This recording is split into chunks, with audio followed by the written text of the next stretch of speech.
Welcome to my vlog mga kasosi. Ngayon ay October 16, 2024. My name is Efren Villegas aka Sosima. Nandito ako ngayon sa Fort Santiago, Intramuros, Manila. Sa likod ko, yan ang entrance. Tapos pagpasok mo rito sa loob ng Fort Santiago, nasa bungad pa lang tayo, no? Napakalawak, napakalinis dito ng park na ito. Parang nasa gitna pa lang ako ng Fort Santiago, no? Kaya mamaya-maya ipapasyal ko kayo lalong-lalo na doon sa mga kababayan ko na hindi pa nakakarating na Manila, lalong-lalo dito sa Intramuros, no? Lalong-lalo na doon sa mga estudyante na hindi pa nakakarating ng Intramuros. So panoorin nyo ang vlog kong ito dahil parang kayo na rin ang nakarating dito. Kaya tara, iikot ko yung camera para makita ninyo kung gaano kaganda ang Intramuros or Fort Santiago, Intramuros, Manila. Tara!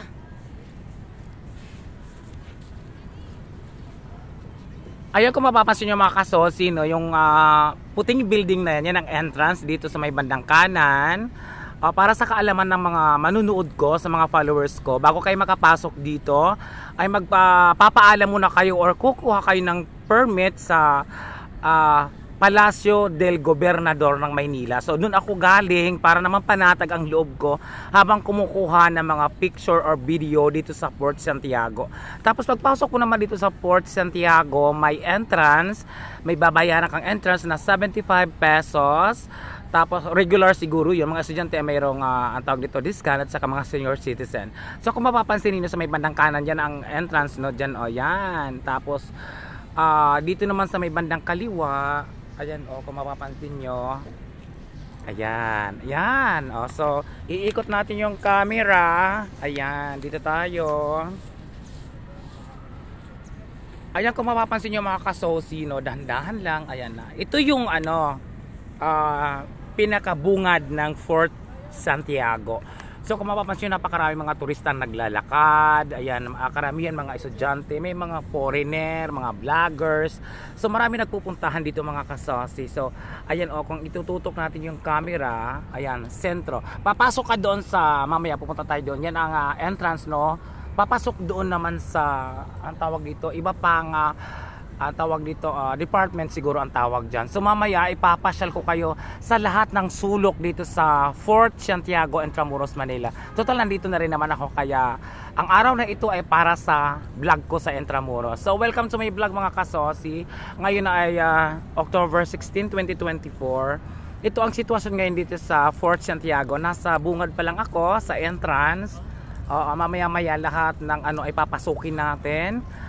Para naman sa mga hindi pa nakakapamasyal dito o hindi pa nakakarating, ay parang kayo na rin ang namasyal dito, lalo na yung mga estudyante, no, na nasa probinsya na di ba nakikita ninyo, itinuturo sa inyo sa eskwelahan kung ano ang hitsura ng Intramuros. So mamaya-maya ay ikikwento ko sa inyo kung ano ba talaga ang Intramuros. Sa pagkakaalam ko kasi, ang Intramuros, naririto ang tawag nito, ang pinakaluma at pinakamagandang simbahan ay ang Manila Cathedral.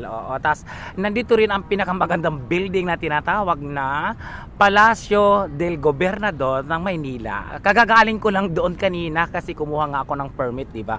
So mamaya-maya, para naman ang tawag dito, kompleto yung panunood nyo kompleto yung mapapanood nyo sa mga vlog ko.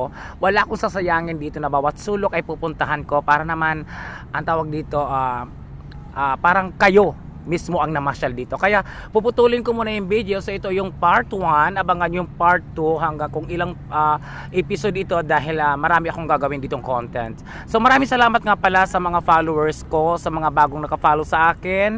Maraming salamat sa inyo sa hindi pa mga nakakakilala sa akin. Ako si Efren Villegas aka Sosima.